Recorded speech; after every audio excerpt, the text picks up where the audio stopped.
નમસ્કાર દર્શક મિત્રો, થર્ડ એક્સપ્રેસમાં તમારું સ્વાગત છે. જોઈએ હવે મહત્વના સમાચાર.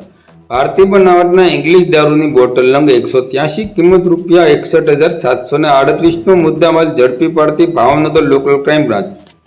ભાવનગર એલસીબી પોલીસ સ્ટાફના માણસો તળાજા પોલીસ સ્ટેશન વિસ્તારમાં પેટ્રોલિંગમાં હતા.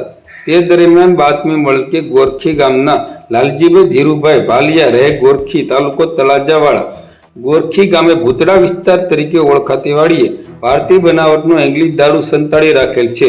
જે બાતમીવાળી જગ્યાએ રેડ કરતા ભારતીય બનાવટના ઇંગ્લિશ દારૂની અલગ અલગ for seal and Punjab only લખેલ કંપનીની સીલ એક બોટલ મળી આવેલ. તેના વિરુદ્ધ તળાજા પોલીસ સ્ટેશનમાં પ્રોહિબિશન એક્ટની અલગ અલગ કલમો હેઠળ ગુનો દાખલ કરી આરોપી લાલજીભાઈ ધીરુભાઈ ભાલિયાને પકડવા ચક્રો ગતિમાન કર્યા છે. આ કામગીરીમાં પોલીસ ઇન્સ્પેક્ટર શ્રી AR વાળાના માર્ગદર્શન હેઠળ સ્ટાફના અશોકભાઈ ડાભી, અરવિંદભાઈ બારિયા, તરુણભાઈ નાંદવા અને પ્રવીણભાઈ ગલચર જોડાયા હતા. આવા અવનવા સમાચારો માટે અમારી થર્ડ એક્સપ્રેસને લાઇક, શેર અને સબસ્ક્રાઇબ કરવાનું ચૂકશો નહીં. આભાર, ધન્યવાદ.